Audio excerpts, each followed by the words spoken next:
የውጥረት ምንጩ በዋናነት አእምሮአችን ይፈጠረው ነገር ሆነ ያለ ሙሉ ቀን ሲያነብሎ ማታ እንዴት ነበር እና ብለ አንድ ሁለት ጥያቄ ስጠይቀው ሳን ብሎ ይገልጣል ሲያነብ እኮ ነው ያለው ግን የለም ምክንያቱም ስትረስ ማለት በየቀኑ ከዛም በሳጋ ሊበላኝ ይችላል እንዴት ሊሽላርገ ያልክ አብረው ብትል በጣም ከባድ የሆነ እንግዲህ ከራስ ምታት ጀምሮ ለምሳሌ የጨጓራ በሽታ ምናምን ላቸው ነገሮች ጋር የተያያዙ የሚመጡ ብዙ በሽታዎች ሊኖሩ ይችላሉ እንዴት ነው ግን ስትረስ ወደዚህ ነገር የሚያድገው ስትረስን ለመቋቋም በመታደርጋቸው ጤናማ ያልሆኑ ድርጊቶች ደግሞ የበለጠ ለበሽታ ተጋላጭ ደግሞ እየሆንክ ትመጣለህ ውጥረት ውስጥ ረጅም ጊዜ ስንቆይ አካላችን ምላሽ ይሰጣል አካላችን በጣም ምላሽ ከመስጠቱ የተነሳ በሽታ የመከላከል አቅማችን እየተዳከመ ይመጣል ማለት ነው ሶስት የውጥረት መቋቋሚያ ዘዴዎች አሉ በዋናነት እሺ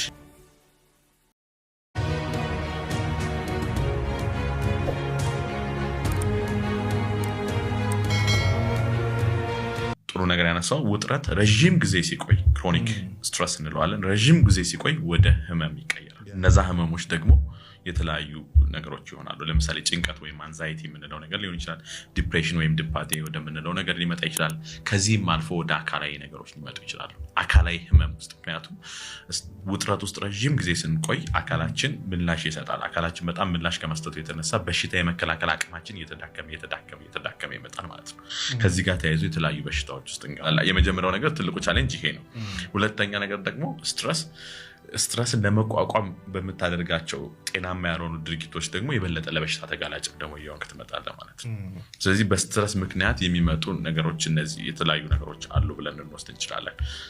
እንግዲህ ከራስ ምታት ጀምሮ ከዛ ውስጣዊ ነገራችን ጋር ተያይዞ የሚመጡ ኢንተርናል ለምሳሌ የጨጓራ በሽታ ምናምን ላቸው ነገሮች ጋር የተያያዙ የሚመጡ ብዙ በሽታዎች ሊኖሩ ይችላሉ እንዴት ነው ግን ስትረስ ወደዚህ ነገር የሚያድገው ካልከኝ በጣም ቀላል ኤግዛምፕል ልንገርህ ለምሳሌ ብዙ ጊዜ እንላለን እዚህ ስቱዲዮ ውስጥ አሁን አንበሳ ቢገባ ሁላችንም መጀመሪያ ሪአክሽናችን ምንድነው ወይ ለማምለጥ እንሞክራለን ወይ ደግሞ አንበሳውን ለማጥቃት እንሞክራለን ይሄ ፋይት ኤንድ ፍላይት ሪስፖንስ እንለዋለን ሶ የመጀመሪያው ደረጃ ምላሽ ይሄ ወይ ታጠቃለህ ወይ ደግሞ ለማምለጥ ትሞክራለህ ስለዚህ ወይ ማጥቃት ነው ወይ ማምለጥ ነው ግን ማምለጥም ካልቻለን ማጥቃትም ካልቻለን አንበሳው እዛ ጋር ካለ ማምለጥም ካልቻለን ምንድነው የምናደርገው ሲባል ወደ ሁለተኛው ደረጃ እንመጣለን ሃንሲል የሚባል ባለሙያ ነው ይሄን ያመጣው ሁለተኛው ስቴጅ ከአላርም ሪአክሽን ቀጥሎ ሬዚስታንስ እንላለን ያየነው ነው ሊያጠቃን ከሞከረ ለመከላከል እንሞክራለን ግን እንደ በፊቱ ምን አንሆን ለማምለጥም ለማጥቃትም አንሞክርም ስለዚህ ተረጋግተን ግን ትኩረታችን በሙሉ ማን ላይ ነው የሚሆነው አንበሳው ጋር ይሆናል ማለት ነው ወደ ሶስተኛው እንገባለን ኤግዞሽን ስቴት በዛ ሁሉ የልብ ምትና የደም ግፊት መቆየት ስለማንችል ሰውነታችን ይዝላል ሰውነታችን ይዛለበት ደረጃ ላይ ነው በሽታዎች በጣም ተጋላጭ ምን የህይወትን እንቅስቃሴዎች እየገደብካቸው ነው ስለዚህ ነው ስትረስ የሆነ ሰው በጣም ረጅም ጊዜ በዛ ጫና ውስጥ ስለሚሆን ጥርት አድርጎ ነገሮችን ማየት አይችልም ምክንያቱም ሉክ አንበሳውን አብረው በየቀኑ አብረው ብትል እንደማለት እኮ ስትረስ ማለት እሱ በየቀኑ ከዛ አንበሳ ጋር ሊበላኝ ይችላል እንዴት ሊሽላርገ ያልክ አብረው ብትል በጣም ከባድ የሆነ ጫና ውስጥ ለምትገባው ስለዚህ ሌላውን ነገር አንዳንዱ ሰው ሲጠይቃ ትኩረት ማድረግ ከበደኝ ጌታ በጣም ትኩረት እያደረኩ አይደለም ላጠናሰን ትኩረት ማድረግ ይከበደኝ ምክንያቱም አንበሳን ይዘየዞርክ እንዴት ብለህ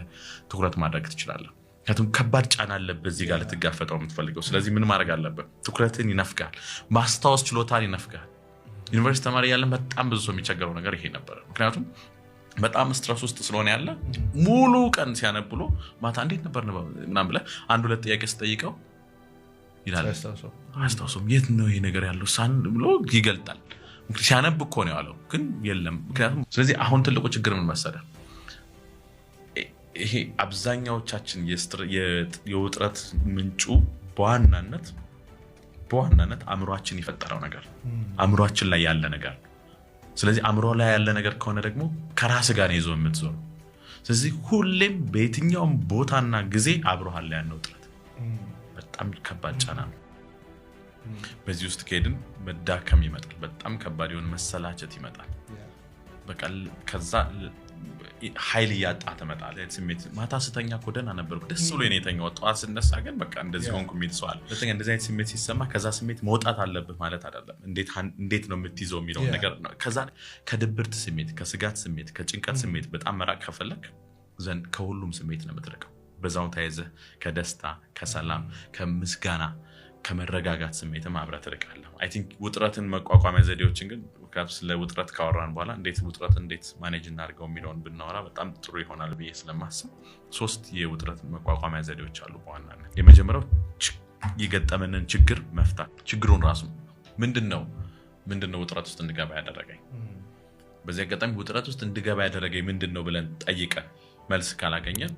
እሱ ወደ ጭንቀት ያለፈ ስለሚሆን እናየዋለን መልሰን ማለት ነው ምንድነው ውጥረት ውስጥ እንድገባ ያደረገኝ ብለን መጠየቅ አለብን ማወቅ ካልቻለን ችግር አለ እሱ ወደ ሌሎች ጉዳዮች እንገባለን የመጀመሪያው ነው ስለዚህ ይሄን ችግር መፍታት ይችላል ወይ እንዴት ልፍታው የሚለውን ማሰብ ማለት ነው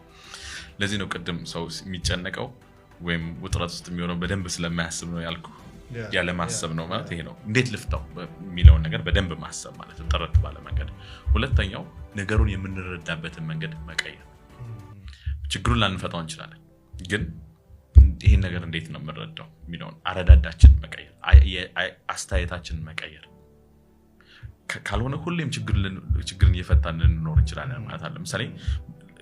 አሁን አዲስ አበባ ውስጥ ያለውን የክራውድድ ነገር ያያየን ነው ስለዚህ በየቀኑ በዚህ ነገር ውጥረት ውስጥ መንገባ ከሆነ በጣም ጫና ውስጥ እንገባለን ምክንያቱም በየቀኑ የሚሆኑ ትንንሽ ነገሮች ናቸው ከባድ ያምሮ ጫና ውስጥ የሚከቱ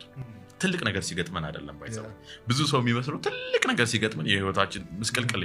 ከሱ ይልቅ በየቀኑ የሚሆኑ ትንንሽ ነገሮች ናቸው ለውጥ የሚያመጡ ስለዚህ ዴይሊ ሃሰል ስንላቸዋለን ስትረሰርስ ላይ ሶ እንዴት ነው በየቀኑ ክራውድድ ሲሆን እየተናደድክ መኖር አትችልም በጣም አስቸጋሪ ነው በየቀኑ ቤት ሲፈርስ ብልጽግና እያልክ መኖር አትችልም በጣም ጥንቃቄ ይጠይቃል በየቀኑ የሚሆኑት ነገሮችን ማለት ነው ስለዚህ የመጀመሪያው እንዴት ነው አሁን ይሄን አንተ ልትፈታው የምትችለው ችግር አይደል ግን ችግሩ እየገጠመህ ነው ስለዚህ አንደኛ ከቻልክ ብትፈታው ጥሩ ነው ለምሳሌ ኦኬ መውጣበትን ሰዓት ማኔጅ እናድርግ ምናምን ብለህ ችግሩን ፈታው ካልፈታው ግን እንዴት ነው ማየት ያለብኝ ይሄን ኦኬ በዚህ ክራውድድ ሰዓት ላይ ምን ማድረግ ይችላል ለምሳሌ በታክሲ ሜድ ሰው ከሆነ ስልኬ ላይ ምን አይነት ነገሮችን ያያየው በሄድ ምን እየተማርኩ በሄድ የሚጠቅመኝ ነገር ማድረግ ይችላል ምን ስራዎች እየሰራው ሊሄድ ይችላል የሚለው ነገር በደንብ ማሰብ ይሆን ይችላል ሶ እይታው ነገሩን የሚይዝበትን መንገድ ቀየረው ማለት ነው ሶስተኛ በጣም ጥንቃቄ ማድረግ ያለብን ውጥረት አካላዊ ነገር አለው መገለጫዎች አሉት ስለዚህ ስሜትን ማስተካከል ኢሞሽን ፎከስድ ኮፒንግ ሜካኒዝም ይባላል ስሜትን ማስተካከል ምን ማለት ነው ስሜትን ማስተካከል ማለት ጥሩ እንቅልፍ መተኛት እንቅስቃሴ ማድረግ ጥሩ አመጋገብ ሶስቱ ነገሮች በስነ ስርዓት ካለን አካላዊ ጤናችን በደንብ እየጠበቅን ነው አካላዊ ጤናችን ጠንካራ ከሆነ ደግሞ ውጥረትን ጫና ሲመጣብህ አካልህም አብሮ ይደክማል ስለዚህ አካልህ ጠንካራ ከሆነ ጫናን የመቋቋም አቅም በጣም ጠንካራ ይሆናል ሶስተኛ ይሄ ነው ስለዚህ ስሜት እንዴት ነው የምንቀይረው ካልከን የሚያስደስትህን ነገር ማድረግ በጣም ቀላል ነገር ልንገር እስኪ የሚያስደስታችሁን 20 ነገሮች ጻፉ እየጠይቀው ቃል በእርግጠኝነት ነው የምነግርህ ከ8 በላይ ጽፎ የሚያውቅ ሰው የለም እኔ ጋር ይገጠመኝ የሚያስደስትህን ነገር ካላደረክ ህይወትን በአግባቡ ምን ያረከው አይደለም ያጣጣምኮ ካልሆነ ችግር ብቻ ከሆነበት ሰውነት ምን ይላል እንደዚህ ችግር ብቻ ከሆነ ህይወት ለምን ስኖራለሁ ይላል አሁን ትልቁ ቻሌንጅ ያለው ይሄ ነው ድብርት ማለት እሱ ድብርት በጣም ህይወት ጥሩ ነገር ላይ አይደለም ሲልህ አረ አልሰማህም ብለህ ከሆነ የምትንቀሳቀሰው ሮንግ ነው ማለት ነው ስሜትን ምን ማድረግ እየተማርክ ነው ስሜትን አባንደን ማድረግ ችላ ማለት መተው እየተለማመድክ ነው ስሜትን ችላ ማለት እየተለማመድክ ከሆነ ለመጥፎ ስሜት ብቻ አይደለም የምትለማመደው ስታፈቅርም ፍቅርን ምን ማለት ትጀምራለህ ችላ ማለት ትጀምራለህ ከዛ በኋላ እኔ አፍቅሬ ያለቃቅሻለሁ ማለትን እንደ ጀግንነት እንደ ምትኮራበት ነገር ታወራዋለህ ስለዚህ ይሄ ምን ማለት ነው ከስሜት በጣም ርቀሃል ማለት ነው አፍቅሬ ያለውቅም ማለት ወይም በደንብ ልቤን ሰጥቼ ወድጄ ያለውቅም ማለት ስሜት ምን እንደሆነ አላውቅም ይያልከኝ የተመራቅን የተማርኩት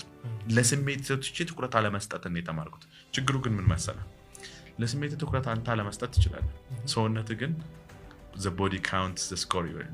the body keeps the score የሚባል መጽሐፍ አለ ሰውነት ግን ነጥብ ይዛል ኢሞሽን ማለት ኢነርጂ ማለት ኢን ሞሽን